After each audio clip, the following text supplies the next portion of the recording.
Olá, bom dia! Começando por aqui mais uma edição do programa Fator Agro, neste domingo 14 de janeiro de 2024. E no programa de hoje vamos desbravar o nosso Brasil numa viagem ao estado de Mato Grosso, considerado o celeiro do agronegócio. Vamos mostrar a importância desse setor que tem impulsionado o desenvolvimento econômico de muitas cidades aqui da região. E ainda, os indicadores da Associação Brasileira de Proteína Animal, que mostram um aumento nas exportações de ovos e carne de peru. No mercado pecuário, a Scott Consultoria analisa os principais fatores que devem impactar na produção e no consumo da carne bovina. E em Brasília, a Frente Parlamentar da Agropecuária já articula a derrubada dos 14 vetos do presidente Lula ao projeto que flexibiliza o processo de análise para a utilização de novos agrotóxicos no Brasil. Fique conosco, o Fator Agro já está no ar.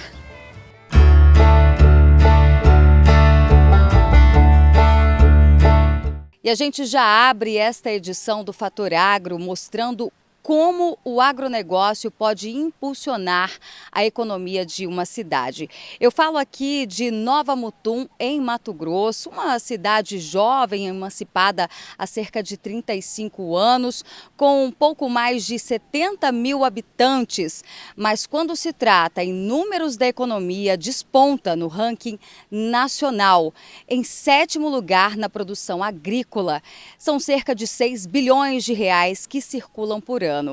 E sobre esse assunto a gente conversa agora com o prefeito do município de Nova Mutum, Leandro Félix, que vai falar um pouco mais sobre como é administrar uma cidade como essa. Prefeito, pode chegar um pouquinho mais para cá. Fala pra gente, tudo vai bem quando a economia vai bem, mas precisa de uma boa administração, né? E quando se trata de um município como Nova Mutum, de que forma o agronegócio impulsiona a economia, o desenvolvimento da cidade? Perfeito, né? A Nova Mutum é uma cidade muito jovem, né? 35 anos, mas com potencial econômico muito grande, contribui muito para o Brasil. E administrar uma cidade como Nova Mutum, embora ela tenha uma economia forte, mas é uma cidade grande, um território de quase 1 milhão de hectares, e a sua área total. E nós temos aqui, os nossos ônibus escolares circulam praticamente 6.600 quilômetros todos os dias para buscar os alunos e levar de volta para casa. Então, isso dá para ter uma ideia o tamanho do nosso território, né? E é claro, uma cidade que cresce muito, né? Uma cidade com 35 anos, nós estamos aí com praticamente 70 mil habitantes. Então, nós temos que nos esforçar muito para a construção de escolas, creches, né? Investir muito forte na saúde e principalmente a segurança também, para ter um ambiente muito seguro para atração de empresas, né? Nós estamos vivendo um momento muito forte da nossa economia, do agronegócio, né? E nesse momento, né, o estado de Mato Grosso, e principalmente aqui em Nova Mutum, a gente vive uma segunda fase que é da industrialização. Então toda essa nossa produção que é feita aqui na cidade, que também ela possa ser processada aqui para poder gerar emprego, poder gerar renda e novas oportunidades para todas as pessoas que venham aqui para a nossa cidade. Inclusive, a cidade de Nova Mutum, ela é um grande polo industrial e não é de agora, né? Desde os primeiros anos, desde que foi emancipada, grandes multinacionais vieram aqui para a região, a exemplo da Mary Lois e hoje BR Foods. Temos também a Cooper Valley. Quais as principais empresas que o senhor destaca que chegaram primeiro e as grandes empresas que hoje estão aqui? Isso é pelo fato da gente ficar um pouco distante dos portos, né, aproximadamente 2.000 quilômetros dos principais portos, Santos e Paranaguá. Então logo a cidade também teve que buscar alternativas para converter a produção aqui. Então começou a produzir milho, soja e tal, mas trouxe também aqui o frigorífico. Então, você deu exemplo que hoje a BRF, que praticamente hoje, diariamente, aí, abate mais de 300 mil aves, só a unidade aqui de Nova Mutum. Temos o frigorífico Excelência, que é de suínos, aproximadamente 2.200 suínos que são abatidos todos os dias. Então essas duas indústrias elas são um pouco mais antigas aqui da cidade. Mas nós temos também agora a Bunge, que já está processando o soja, né, já fazendo o óleo do soja, o biodiesel. Nós temos também aqui já a etanol, usina de etanol em Pasa, já processando, fazendo o etanol do milho, então com a capacidade muito grande de processamento. Temos agora já indústrias instalando, inaugurou o ano passado, 2023, e agora 2024 inaugura uma outra indústria que vai fazer o processamento do caroço de algodão, fazendo óleo. Então tudo isso gera uma nova cadeia de oportunidades, né? Que aí produz, claro, farelo de soja, que vai para farelo do milho, que tudo isso também usa na ração dos animais, gerando também uma nova oportunidade de negócio, que vai a proteína, que vai para o suíno, para a ave, para o gado e tal, que isso fortalece a produção dessas novas atividades, que isso, claro, exporta alimento para todo o Brasil. Nova Mutum também foi considerada entre as 50 cidades, né, entre as primeiras cidades ali, as principais, onde você tem a melhor condição de vida, os melhores lugares para morar no Brasil, entre cidades de até 50 mil habitantes, não é isso? Seria também a questão da geração de emprego, porque com tantas multinacionais, tantas indústrias, muita gente de fora deve vir para cá, né? Isso, com certeza, né? A cidade é uma cidade boa de se morar, né? Então aqui as escolas são escolas de extrema qualidade, o ensino é um ensino de qualidade, né? Todos os nossos professores, alunos, todo o sistema nosso é com apostila, é um sistema de ensino muito eficaz, tanto é que Nova Mutum foi premiada no estado de Mato Grosso como uma cidade que mais, no programa Educa Mais MT, Nova Mutum foi premiada, as nossas escolas, justamente pela forma como é trabalhada. As estruturas são estruturas de qualidade, o material de qualidade, todos os alunos recebem os seus materiais, a gente não faz distinção de pessoas aqui, todos os nossos alunos da escola municipal, são aproximadamente 10 mil alunos, todos eles recebem o seu material escolar todos os anos. Escolas rurais, inclusive, né? Escolas rurais, todos eles são contemplados, então, tanto é que as nossas escolas rurais também têm grandes resultados, né? E justamente pela forma como trabalham, os professores são qualificados, né? Na área da saúde também há um investimento muito forte, a gente investe mais de 28% a 30% na saúde, educação também é 32% a média de investimento. E aí uma cidade segura, né? E isso, claro, gera oportunidades, porque vem novas empresas, gera oportunidade de emprego, né? E o grande desafio nosso, é claro, é justamente trabalhar numa política forte de programas habitacionais. É o que nós estamos fazendo nesse governo e estendendo, aí, criando um ambiente de uma política contínua de habitação, para que realmente as pessoas que aqui venham buscar oportunidades para construir um futuro. Qual é a principal região de pessoas que migram aqui para o município? A principal é da região norte-nordeste, né? Então do sudeste, sul e sudeste é um pouco menos, né? Mas a maioria da região nordeste. E então realmente a gente procura equalizar entre essa procura, o trabalho que aqui é ofertado, para que o poder público possa oferecer também para o cidadão. O serviço público realmente chega para cada cidadão e de uma forma com muita qualidade mesmo. E qual a sua expectativa agora para o ano de 2024, né? Nós tivemos a reforma tributária sendo aprovada no final de 2023. Como que o senhor vê isso para a economia do município, entrando também nessa nuance do agronegócio? 2024 a gente já começou o ano com, assim, muito com o pé no chão mesmo, né? Embora é um ano de final de ciclo, um final de gestão, mas é um ano que traz uma preocupação para a gente também, porque aqui a safra desse ano, ela talvez não vai ser da forma que a gente gostaria, porque a gente sofreu com o clima, com a falta de chuvas. Então eu acho que esse ano vai ser um pouco, a gente tem que ir com muito cuidado mesmo, né? Então mas o agro é forte, venceu muitas adversidades no passado. Eu tenho certeza que os produtores vão vencer esse momento, nós vamos vencer junto esse momento.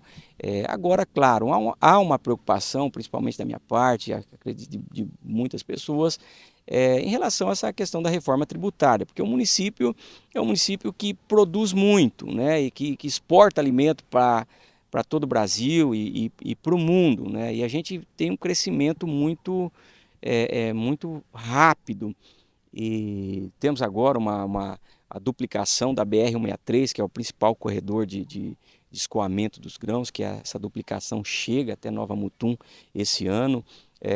Tem a ferrovia, um terminal rodoferroviário que chega até Nova Mutum também, até o final de 2027. Então, ou seja, muitas coisas boas para acontecer, expectativas de coisas boas que vão trazer grandes avanços na economia. E isso deixa a gente também de uma forma com esperança, com vontade e força para trabalhar, mas também com a preocupação, porque o governo federal teria que corresponder com esse crescimento, ou esse momento que a gente está vivendo, né? Tanto é que em escola, só nesse mandato, nós, entre creche e escola, está praticamente 8 escolas sendo construídas nesse mandato. Então a gente preparando todo um caminho para o futuro, para esse crescimento, né? Então, E isso não seria possível se o agronegócio não fosse tão forte aqui, né? Exatamente, isso não seria possível, né? O agronegócio, ele traz muitas outras atividades que complementam, né? Então vem a indústria aí é o comércio que é fortalecido, né? Nós já lançamos o final do ano passado um distrito industrial, e agora esse ano, já início do ano, nós adquirimos uma área de 100 hectares para um novo distrito industrial. Então a gente já está programando a cidade, planejando a cidade aí para mais de 30 anos.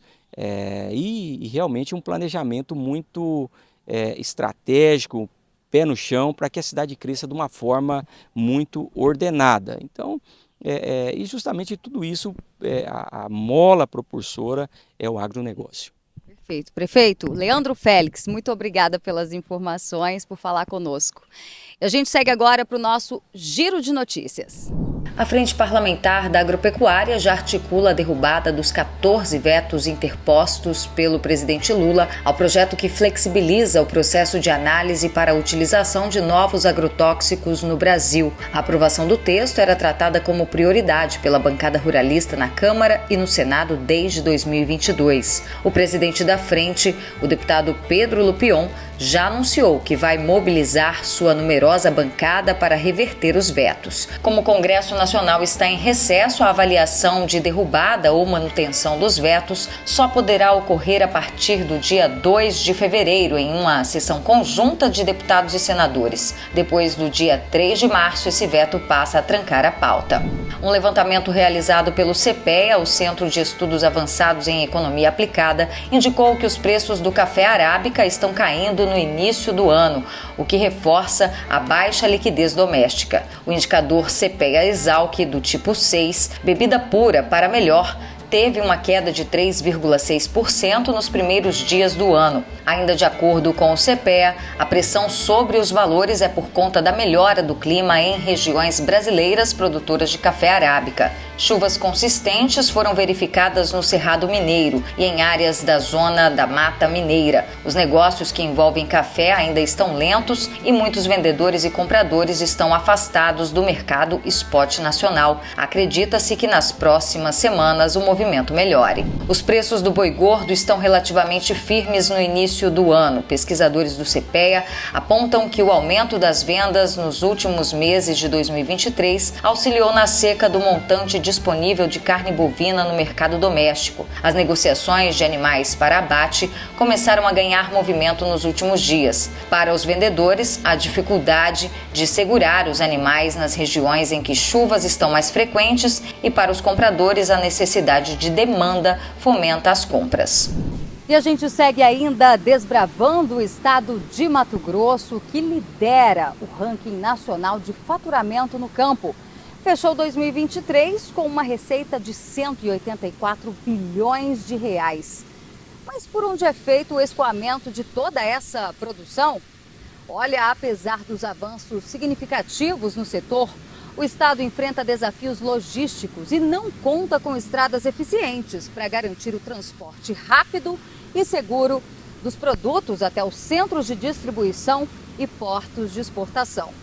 E nós estamos num trecho da BR-163, uma das principais rodovias responsáveis pelo escoamento de grãos, bem na entrada da cidade de Nova Mutum, onde está sendo construído aqui um viaduto para viabilizar toda essa logística. Ao meu lado, o vereador Maciel, que vai trazer mais detalhes sobre os recursos que foram destinados para a construção desse viaduto. Bom dia, Maciel. Obrigada por falar conosco. Bom, trata-se de uma obra que está sendo custeada pelo município, mas que acontece em uma rodovia que é responsabilidade do governo federal. Mais uma vez, bom dia. Obrigada pela presença. Bom dia, Berenice. Bom dia aos espectadores do Fator Agro. Exatamente.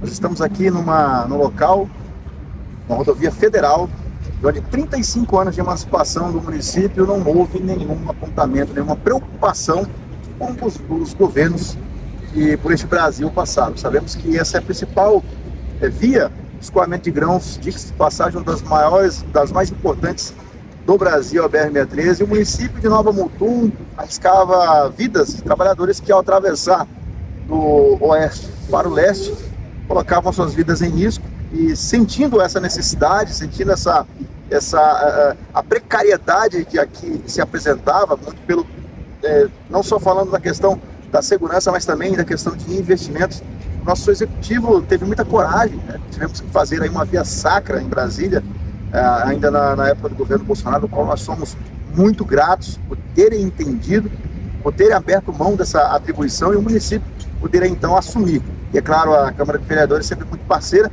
até porque são 22 milhões que está sendo investido aqui. Nós estamos, portanto, dando vida a uma outra região deste município que já começou a fomentar o loteamento comercial, que, portanto, já existia as primeiras indústrias do município. Até então, boa parte da mão de obra do município de Nova Mutum concentra-se aqui, mas são vidas que até então são colocadas em risco no momento desta travessia. Ficava aqui uma região, uma roleta russa, onde as pessoas, os veículos dividiam ali, portanto, o espaço. No sentimento de resolução e entrega, o Executivo Municipal, também com a Câmara, deitou e está, graças a Deus, aí, podendo avançar, e muito em breve a gente vai conseguir entregar aí essa obra tão importante, não somente para o município de Nova Mutum, mas para todo o Brasil.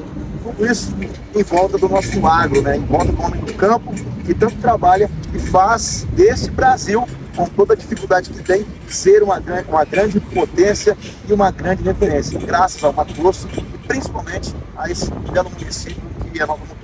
Pois é, um recurso de 22 milhões de reais do município, o que faz girar a economia, que é o agronegócio, e movimenta setores da construção civil, como a gente está vendo aqui, inclusive empreendimentos imobiliários visando abrigar ali as novas indústrias que estão chegando a todo momento aqui no município. Isso mesmo, Berenice. E levando essa temática em questão, nós recebemos a doação de uma área de 50 hectares há pouco tempo atrás da família Pinardi, e esta área foi toda direcionada para um programa de loteamentos industriais do município. Esse trabalho está sendo feito através de edital para que se possa levar em consideração as empresas que atendem aos determinados critérios e fazendo aí, portanto, a sua aquisição muito abaixo do valor de mercado. E essa primeira inserção desse primeiro loteamento já nos abriu condições de fazer uma nova aquisição de mais 100 hectares na região norte, essa, portanto, a primeira na região sul, e na região norte mais 100 hectares que também estarão sendo disponibilizados através de editais com critérios para aquisições de empresas que já existem aqui no município. Nós temos empresas aqui no município hoje tem 35 anos de emancipação, empresas que estão ao longo desse tempo, desse período, que ainda não possuem a sua sede própria, o seu terreno, o seu local ali para investimento, gerando empregos, gerando divisas, e o município de Nova Mutum, juntamente com os programas habitacionais, vem lançando aí, portanto, 2 programas de loteamentos industriais. Nós estamos passando agora, Berenice, uma fase de transição aqui em Mato Grosso, não somente na questão produtiva, como também industrial. Em Nova Mutum, já pegando esse ápice, já sabendo para onde se direcionar, já está preparando para este grande momento. Em breve nós estaremos recebendo aqui uma grande ferrovia, nós estaremos recebendo aqui um boom populacional, são 10 escolas do município que já estão sendo construídas, o viaduto, o loteamento industrial e também os programas habitacionais. Não dá para ficar parado no tempo, como se fosse se a gestão do Brasil tivesse como referência, digamos, a gestão de Nova Mutum. Nova Mutum é uma referência do Brasil, é um Brasil que dá certo. Bom se o Brasil, no nosso executivo do Brasil, tivesse aí uma força de vontade de entrega igual é a gestão de Nova Mutum. Pois é, o que a gente percebe, né, que uma cidade como essa parece que está fora da curva em fator do agronegócio que movimenta a economia. A gente sabe que está vivendo um período de um governo, o governo do presidente Lula, onde os investimentos no Brasil, o pessoal pisou no freio, mas aqui continua a todo vapor. Nós acreditamos nessa nação, nós acreditamos que é possível melhorar essa nossa realidade, apesar de toda essa dificuldade que nós estamos passando. Você está vendo aqui agora o tempo nublado, mas nós tivemos um período de seca prolongado. E fazendo uma breve comparação de período, nós nesse período de seca, Berenice, estamos mais em pânico do que em época de pandemia, porque na pandemia nós tivemos ali uma resolução através das medidas financeiras tomadas pelo presidente Bolsonaro, que foram ali os incentivos emergenciais. Nesse momento, vendo que o agro está passando por uma grande necessidade de apoio, o governo federal, que inclusive tem um ministro aqui da nossa região, cuida da agricultura, não pontuou nenhuma medida para socorrer o agro. Nós vemos aí, nós estamos tratando com grandes percas significativas que vai tirar muito dinheiro do comércio, vai tirar muito capital das famílias, e não vemos um movimento vindo do governo federal para que possa socorrer não vou falar não possível, essa eminente dificuldade financeira que nós vamos passar nessa região. Mas nós acreditamos primeiramente porque nós trabalhamos, e quem trabalha entrega. Então Nova Mutum, o governo de Nova Mutum, o governo de Mato Grosso tem trabalhado sim fora da curva. Por quê? Porque nós temos que transformar essa região numa região que dá certo, não se baseando nesse Brasil que muito apenas consome relacionado ao governo federal e poucas resoluções se entregam. Aqui nós temos uma realidade de entregar, uma realidade de fazer diferença, partindo lá dos princípios básicos da educação, da infraestrutura e da segurança pública. É isso que a população precisa para poder alavancar. Partindo daí, nós entregamos o que é necessário, o que é o básico, a sociedade por si faz o necessário para que continue crescendo. Excelente. Obrigada, viu? Conversamos aqui com o vereador Maciel Souza. Que bom seria, né, se muitos outros municípios do nosso Brasil fossem assim, seguissem esse exemplo e tivessem a oportunidade, né, de crescimento que aqui as cidades de Mato Grosso têm. Um fator claro também de um solo, uma qualidade privilegiada, um clima, né? Bom, Quero lembrar a vocês que na semana que vem nós vamos trazer uma reportagem especial sobre o município, inclusive falando sobre a colheita da soja, como isso vai impactar o setor imobiliário da cidade. E tá vindo chuva. Vamos para o intervalo comercial.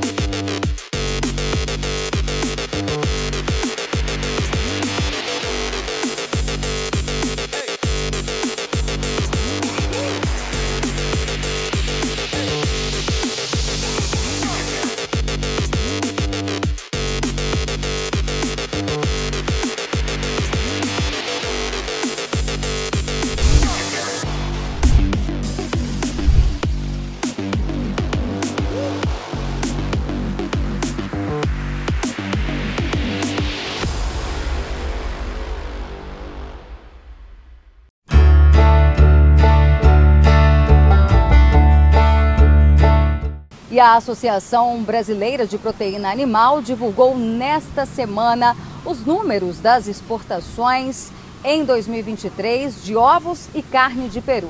Mais detalhes com o repórter Alan Pitts.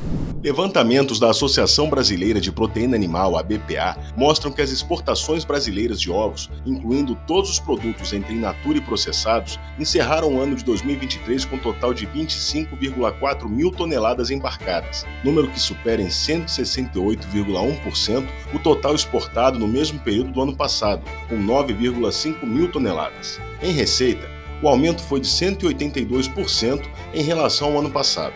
Ao todo foram obtidos 63,2 milhões de dólares em 2023, contra 22,4 milhões no ano anterior. O Japão foi o grande comprador internacional dos ovos produzidos no Brasil, com um total de 10,3 mil toneladas em 2023. Em seguida estão Taiwan, com 5,3 mil toneladas, e Chile, com 2,8 mil toneladas. O presidente da BPA, Ricardo Santin, explica sobre os principais fatores que contribuíram para o resultado positivo. O ano de 2023 encerrou com boas notícias para o setor de postura comercial do Brasil. Se comparado com as exportações de 2022, que foram 9.400 toneladas, em 2023 crescemos para 25.404 toneladas exportadas, um percentual de 168,1% a mais do que o mesmo período no ano anterior. Se olharmos as receitas cambiais, elas cresceram 182%, totalizando 63,2 milhões de dólares exportados, especialmente para Japão, Taiwan, Chile e outros mercados. Aliás, Japão e Taiwan fizeram suas importações crescer, especialmente puxadas pelo episódio de influenza aviária que afetou seus plantéis. Taiwan no primeiro semestre do ano e o Japão agora, no final do ano, também tendo problemas com a influenza aviária. Lembrando que o Brasil, apesar de ter chegado a influenza aviária em nosso território em aves silvestres, não chegou na produção. E a produção comercial de ovo, de postura, manteve-se longe desse vírus. Isso por isso que o Brasil foi chamado a exportar, exportando mais de 1% do que a gente produz.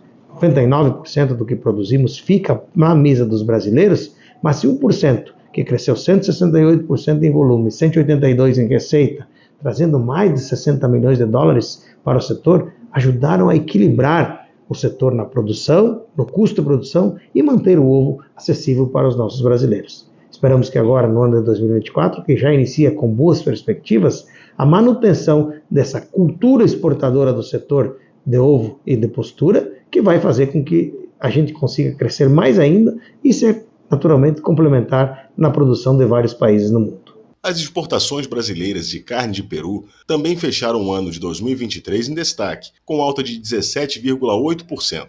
Ao todo, foram exportadas 69,8 mil toneladas do produto avícola no ano passado, contra 59,2 mil toneladas em 2022. As vendas geradas ao longo dos 12 meses de 2023 geraram receita de 201 milhões de dólares, resultado 6,2 maior que o total do ano anterior. Em contrapartida, o maior importador da carne de peru produzida no Brasil, o México, importou em 2023 16 mil toneladas, número 4% menor em relação ao ano anterior. Em fluxo positivo, a África do Sul importou 12,9 mil toneladas, mais 38%, e a União Europeia 10,8 mil toneladas, mais 239%.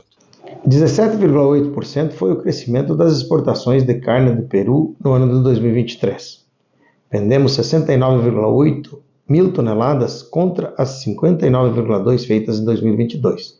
Esse crescimento de 17,8 é muito positivo, mas também veio com crescimento de receita. Foram mais de 200 milhões de dólares, 6,2% do crescimento da receita cambial das exportações de carne do Peru, que foram principalmente enviadas para o México, mas também para a África do Sul e a União Europeia. Aliás, a retomada das exportações, com aumento das exportações em volume para a União Europeia em mais de 239% e também para a África do Sul em 38%, acena um cenário positivo para o ano de 2024, que deve manter o crescimento das exportações de carne de Peru durante o ano. E a hora de conferir a previsão do tempo para todo o país neste mês de fevereiro. Na região norte, a previsão indica predomínio de chuvas abaixo da média em grande parte da região, mas principalmente norte do Amazonas, Rondônia, Pará e norte de Tocantins, em consequência dos impactos que o El Niño pode causar na região. Chuvas acima da média podem ocorrer em Roraima, Acre e sudoeste do Amazonas. A temperatura média do ar indica a possibilidade de ocorrência de períodos com excesso de calor. A previsão do balanço hídrico indica baixos níveis de umidade no solo em localidades do extremo norte do Amazonas, noroeste do Pará e Roraima. Na região Nordeste, a previsão é de chuvas abaixo da média na parte centro-norte da região, mas principalmente no norte do Maranhão e do Piauí, bem como no sertão pernambucano. Assim como na região norte, as condições de chuva previstas ainda estão associadas aos impactos do El Niño. Porém, no centro-sul da Bahia, a tendência é de chuvas próximas à média histórica, com volumes entre 300 a 400 milímetros no trimestre. Quanto à temperatura do ar, deve ser acima da média histórica em todo o seu território, mas principalmente no interior da região. Na região centro-oeste, a previsão indica chuvas mais regulares em grande parte da região, devido à atuação de possíveis canais de umidade ou da zona de convergência do Atlântico Sul, conhecida como ZACs. Tipicamente se configura nessa época do ano. Além disso, há tendência de precipitação ligeiramente abaixo da média histórica em áreas do oeste do Mato Grosso. O retorno das chuvas na parte centro-sul da região centro-oeste irá favorecer a elevação dos níveis de armazenamento hídrico, favorecendo o desenvolvimento de cultivos de primeira safra nas primeiras regiões produtoras. No entanto, menores níveis de umidade no solo são previstos em áreas pontuais do Mato Grosso e Mato Grosso do Sul. Na região sudeste, assim como na região centro-oeste, a previsão para o trimestre indica chuvas mais regulares em grande parte do seu território, devido à atuação de possíveis canais de umidade ou da zona de convergência do Atlântico Sul. Esta condição ameniza a temperatura durante os dias de atuação destes sistemas. As temperaturas tendem a permanecer acima da média histórica nos próximos meses. A previsão para o trimestre indica a elevação dos níveis de água no solo devido à regularidade das chuvas, com valores maiores que 70%. Essa condição beneficia cultivos de primeira safra, bem como para lavouras de café e cana-de-açúcar. Entretanto, em áreas do norte de Minas Gerais, Espírito Santo e Rio de Janeiro, as chuvas não serão suficientes para manter os níveis de umidade do solo elevados. Na região sul, a previsão indica maior probabilidade de chuvas acima da média no Rio Grande do Sul. Porém, nos demais estados da região, a previsão é de chuvas mais irregulares, que poderão ser próximas ou abaixo da média histórica. A temperatura do ar deverá prevalecer acima da média histórica em toda a região, exceto no centro-sul do Rio Grande do Sul, onde as temperaturas poderão ser mais amenas devido ao número de dias consecutivos com chuva. As chuvas ocorridas nos últimos meses vão manter os níveis de água no solo elevados, favorecendo também o desenvolvimento dos cultivos de primeira safra, além da semeadura e colheita de parte das lavouras. Entretanto, em algumas áreas do Paraná, a redução das precipitações e as altas temperaturas podem afetar o desenvolvimento dos cultivos de primeira safra. E a gente fala agora sobre o vírus da influenza aviária. No Brasil, o Conselho Nacional de Secretários de Estado da Agricultura solicitou ao ministro da Agricultura e Pecuária, Carlos Fávaro, a revogação de uma portaria que liberou eventos como exposições, torneios, feiras e demais eventos com aglomeração de aves. Eu conversei com exclusividade com um dos representantes do Conselho. Vamos conferir. Secretário, muito bom dia. Obrigada pela sua participação aqui no programa Fator Agro. A gente já começa essa entrevista querendo saber o que teria motivado o Conselho Nacional de Secretários de Estado da Agricultura a pedir mais rigor nas regras contra a influenza aviária. Bom dia a você, bom dia a quem interage conosco, quem nos assiste. Todo mundo sabe que a produção de carne de frango e de ovos são duas atividades muito relevantes para a economia do Brasil. O Brasil é o segundo produtor mundial, terceiro de frango, mas é o principal exportador. É um setor que emprega nas propriedades rurais muita gente, e é um setor dinâmico, é um setor altamente qualificado, e é um setor que proporciona milhares, centenas de milhares de empregos no chão de fábrica todos os dias. Então, nós temos essa relevância. Só para dar uma dimensão, no estado do Paraná, que tem mais de 21 mil aviários, que abate 9 milhões de frangos por dia, que abate mais de 2 bilhões e 100 milhões de frango por ano, e que emprega quase 100 mil pessoas no chão de fábrica, a gente não pode nunca descuidar dos aspectos sanitários. Então, pela relevância econômica, pela relevância social, nós temos um setor altamente dinâmico que transforma aquilo que é de baixo valor, soja e milho, em mais valor agregado, abastecendo o Brasil e estando presente em mais de 150 países do mundo, com algum naco, algum pedaço de carne aqui do Brasil. O Brasil nunca teve circulação do vírus da gripe aviária, influenza aviária H5N1. E o ano passado, lamentavelmente, houve o ingresso desse vírus no país, detectado, mais de 151 focos.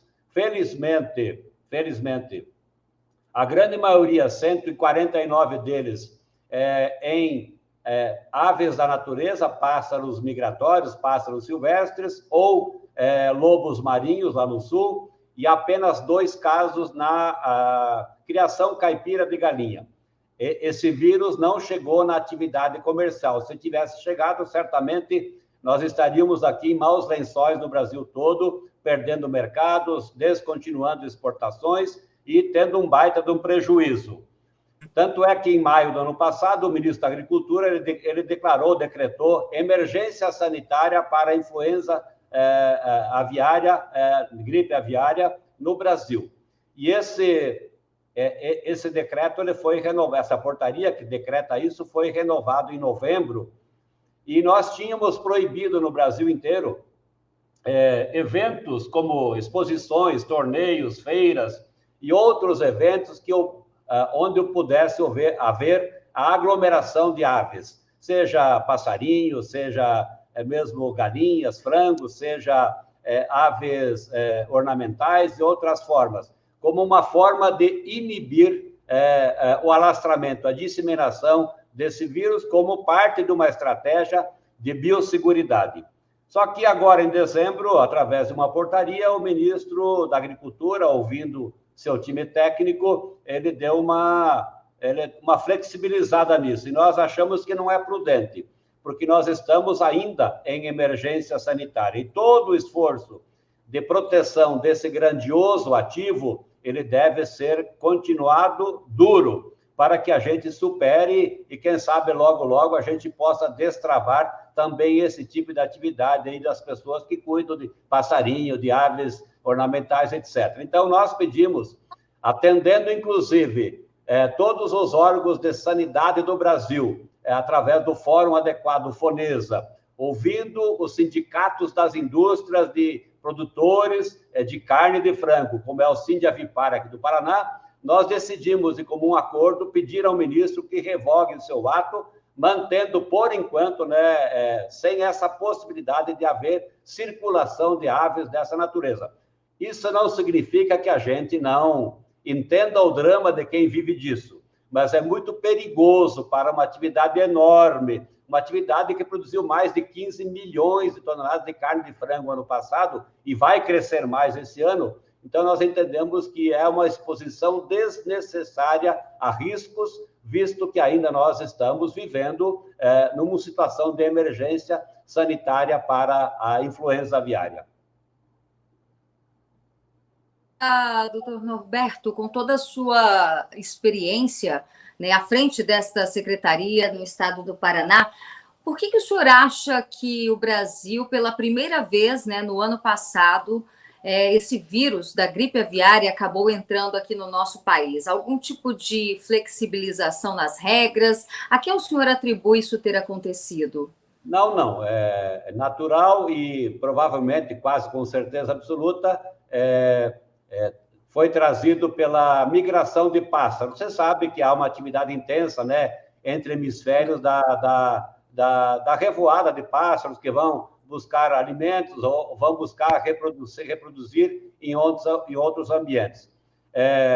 O Brasil tem sido duro desde 2011, né, com medidas de biosseguridade, especialmente para a influenza. Nós mesmos aqui do Paraná já vimos exigindo assim limitação de acesso, o telamento dos aviários, o fechar a porta, a desinfecção de veículos e coisas simples que os agricultores sempre fizeram, fazem há mais de 12 anos, mas a presença do vírus é meio que natural, era inevitável. Ele está rodando o mundo todo, o mundo, digamos assim, entre aspas, está em pandemia para a gripe, vários países que nunca tiveram essa ocorrência.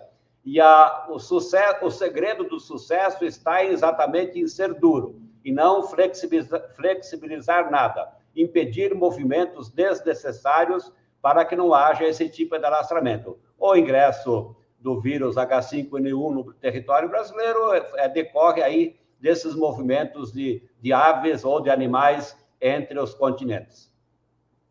Agora, secretário, vou fazer uma pergunta retórica, mas a nossa audiência também, boa parte, são aqueles consumidores finais que ficam, né, com dúvidas em relação a esse vírus da influenza aviária, né? De que forma isso afeta as aves e se isso também pode oferecer perigo para os seres humanos? Para os animais, especialmente frangos e galinhas, é altamente letal.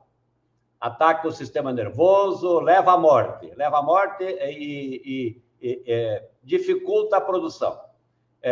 Então, evitar a disseminação, agir pronta e eficazmente onde surgiu um foco, circunscrevê-lo àquele ambiente, fazer o saneamento desses focos, como a gente fez no ano passado com muito sucesso, é o jeito da gente superar a presença do vírus que circula no Brasil.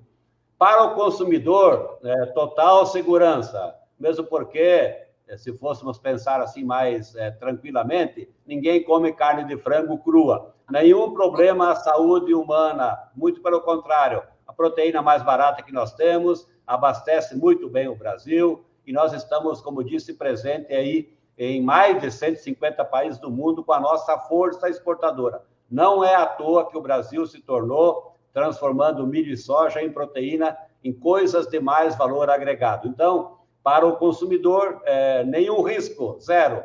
Para o produtor lá e para o sistema de produção, a presença do vírus ele é altamente letal, obviamente, se for esse vírus de alta patogenicidade, né? Que tem variantes aí. Então, por isso que a gente reforça sempre toda e qualquer medida tendente a proteger esse ativo, as medidas de biosseguridade. Perfeito. Agora, ainda em relação a esse pedido, encaminhado pelo Conselho Nacional das Secretarias de Estado de Agricultura, os senhores já receberam algum tipo de sinalização, de resposta por parte do Ministério da Agricultura ou ainda é cedo? Na verdade, o Ministério acabou respondendo à manifestação dos órgãos de sanidade. Como aqui no Paraná, e tem a DAPAR, tem em todos os estados a Organização Estadual de Sanidade. Ele disse, olha, dá para flexibilizar, não é bem assim. Mas nós achamos pouco prudente isso. Na verdade, nós precisamos continuar muito duros no sentido de evitar, como uma estratégia epidemiológica, evitar toda e qualquer forma de aglomeração. E aqui não se trata de um jogo de político, né? Um jogo assim de pressão apenas. Nós entendemos em proteção aquilo que é muito grande, eu repito, para os ouvintes, para você, Berenice, é muito relevante. Vou te dar uma ideia aqui. Produção de frango é a segunda atividade que mais gera valor nas propriedades rurais do estado do Paraná, que é a líder na produção. Então, nós estamos defendendo os interesses dos gaúchos, dos catarinenses, dos paranaenses, dos paulistas, dos mineiros, enfim, do Mato Grosso do Sul, do Mato Grosso, onde quer que haja produção. Imagina se houver uma descontinuidade de produção de ovos, como houve nos Estados Unidos, e lá quando disputavam a tapa uma dúzia de ovos. A gente não pode brincar com sanidade. Não estou dizendo que o Ministério está brincando. Acontece que o Ministério trouxe para os estados todos um ônus desnecessário. Assim, fica proibido, mas se você quiser liberar, libere. Não é bem assim, mediante estudo epidemiológico. Isso impõe um ônus desnecessário. Por isso, continuar proibindo até que se extinga essa ideia da emergência fará um bem danado à economia do Brasil. Então, só para concluir, a resposta do Ministério da Agricultura já veio e eles não vão acatar o pedido do Conselho, é isso? Não, para a minha manifestação nossa do Conselagre não teve resposta ainda, mesmo porque nós mandamos nesta semana.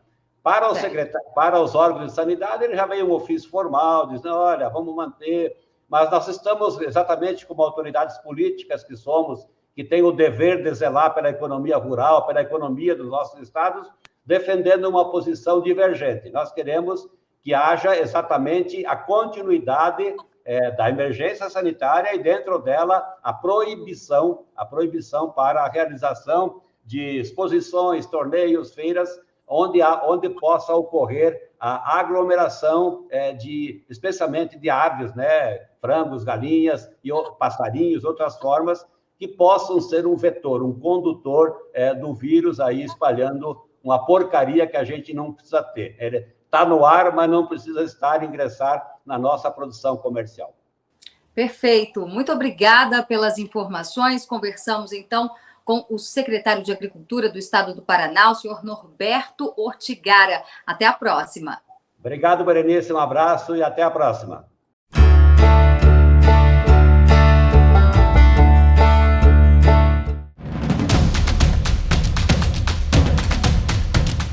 O Fator Político BR é um canal comprometido com a verdade, com uma equipe de profissionais experientes, trazendo a informação com responsabilidade. O objetivo do Fator Político BR é estar sempre à frente, em busca da notícia, abrindo espaço para o debate honesto e necessário nos dias de hoje. Atualizamos nossos espectadores com conteúdos diários e programas ao vivo, sempre com a participação de autoridades e grandes comentaristas. Segunda-feira é dia de fazer um raio-x completo da política. Às terças, quartas e quintas, você fica bem informado com o Hora Notícia. Na sexta, temos uma programação especial, sempre com novidades. No sábado, você fica por dentro de tudo o que aconteceu na semana no Fator Revista. E é dia também de fazer conexão com nossos correspondentes internacionais. E aos domingos, o homem do campo fica bem informado no programa Fator Agro. De domingo a domingo você fica bem informado e ainda pode ter acesso a conteúdos exclusivos ao se tornar membro do nosso canal. Assim você investe no jornalismo independente e atua junto conosco em prol da verdade. Porque no fim das contas é o Fator Político que decide tudo. Venha fazer parte do Fator Político BR. Sua marca no canal que mais cresce no Brasil. Fator Político BR, sempre à frente.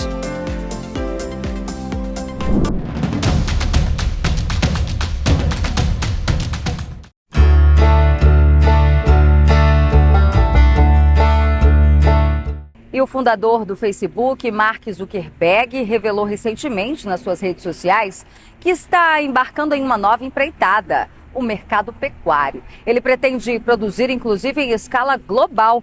Quem tem mais informações é o repórter Alan Pitts. Conhecido por sua atuação como fundador do Facebook, Mark Zuckerberg revelou recentemente em suas redes sociais que está embarcando em uma nova empreitada, a pecuária. Sua entrada nesse mercado não é convencional, pois ele está investindo na criação de gado Wagyu, conhecido por ser a raça bovina com a carne mais cara do mundo, além de gado da raça Angus. De acordo com Zuckerberg, os bovinos em sua propriedade serão criados de maneira singular, alimentando-se de cerveja e macadâmia, ambos produtos cultivados em seu próprio terreno. O objetivo declarado por Zuckerberg com esse projeto é estabelecer um novo padrão em qualidade de carne bovina. Ele possui um rancho chamado Kulau, localizado em Kauai, Havaí, onde pretende implementar um sistema de produção local e verticalmente integrado. Ele destacou a importância da alimentação das vacas, mencionando que cada uma consome entre 5.000 a 10.000 libras de comida por ano, o que exige uma grande área dedicada ao cultivo de macadâmia. E é hora de fazer aquele apanhado da semana no mercado pecuário e de grãos, com Pedro Gonçalves da Scott Consultoria. Olá a todos que nos acompanham. Pedro Gonçalves aqui, eu sou engenheiro agrônomo e atuo como analista de mercado da Scott Consultoria. E hoje eu venho falar um pouco sobre os mercados aí, pecuário, e também um pouco sobre o mercado dos grãos, principalmente soja e milho, pensando em segunda safra, e a questão do clima, como que tem impactado para esse ano de 2024. O começo do ano foi um pouco mais compassado com relação à carne bovina, né? Muito porque a população tem a carga de impostos um pouco mais alta no começo do ano, pagamento do IPTU, IPVA, entre outros impostos, também as férias escolares, acabam impactando um pouco no consumo de carne bovina, que veio com uma pressão de baixa para essa semana. Os negócios aí estão mais por volta dos R$240 por arroba para o mercado interno, isso pegando São Paulo como base. O bovino destinado à exportação também sofreu uma queda nos preços para esse início de ano, por mais que o volume exportado esteja muito bom. A gente veio de um recorde para 2023, exportando aí aproximadamente 2 milhões de toneladas de carne bovina in natura, um faturamento de 9 bilhões e meio praticamente. O segundo melhor ano de faturamento, ainda não superou o recorde que a gente teve em 2022, porém o volume veio bastante agradável, né, essa questão da exportação. E para esse começo de ano nós estamos ainda com um volume de exportação muito bom, batendo aí o que a gente tinha para janeiro do ano anterior. Pensando agora para grãos, né, soja e milho, o que a gente está vendo em relação ao El Niño? A gente teve o evento climático El Niño em 2015, 2016, aquele período, nós tivemos aí uma redução da safra total de milho, aproximadamente 21%. Isso impactou nos preços, né, pegando as médias anuais aí de 2015, 2016, um comparativo, uma alta de 61% dessa média de preço pago, isso considerando Campinas como referência para o milho. Já para as estimativas da Conab, né, o relatório foi divulgado aí no dia 10, o primeiro relatório de 2024, nós temos aí as estimativas apontando uma redução de aproximadamente 11%, 10,9% da produção total de milho para esse ano, mostrando que o efeito do El Niño deve sim ser prejudicial para a produção. Também tivemos aí redução de área, que acaba contribuindo um pouco, porém a produtividade acompanhou com uma leve redução também nas estimativas da Conab. E agora é esperar um pouco mais, a gente tem que esperar essa água passar por debaixo da ponte, ver quais serão os impactos, né, durante a safra, né, de segunda safra de milho, que é a nossa principal, né, no caso, e também estamos apontando aí os principais modelagens de questão climática já apontam a laninha começando a surgir já nos primeiros meses do segundo semestre. Então, a hora que o El Niño estiver baixando, o período de neutralidade vai ser mínimo para a volta da laninha já para o final desse ano.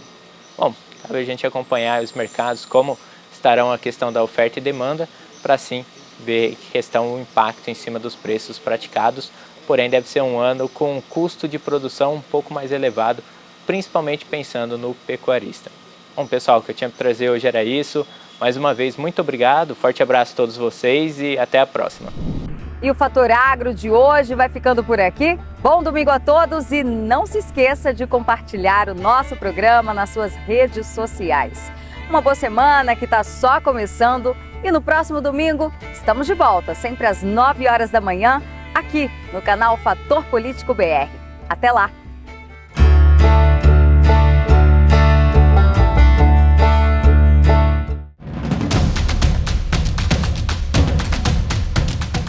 Fator Político BR é um canal comprometido com a verdade, com uma equipe de profissionais experientes, trazendo a informação com responsabilidade. O objetivo do Fator Político BR é estar sempre à frente, em busca da notícia, abrindo espaço para o debate honesto e necessário nos dias de hoje. Atualizamos nossos espectadores com conteúdos diários e programas ao vivo, sempre com a participação de autoridades e grandes comentaristas. Segunda-feira é dia de fazer um raio-x completo da política. Às terças, quartas e quintas você fica bem informado com o Hora Notícia. Na sexta temos uma programação especial, sempre com novidades. No sábado você fica por dentro de tudo o que aconteceu na semana no Fator Revista. E é dia também de fazer conexão com nossos correspondentes internacionais. E aos domingos, o homem do campo fica bem informado no programa Fator Agro. De domingo a domingo você fica bem informado e ainda pode ter acesso a conteúdos exclusivos ao se tornar membro do nosso canal. Assim você investe no jornalismo independente e atua junto conosco em prol da verdade. Porque no fim das contas é o Fator Político que decide tudo. Venha fazer parte do Fator Político BR, sua marca no canal que mais cresce no Brasil. Fator Político BR, sempre à frente.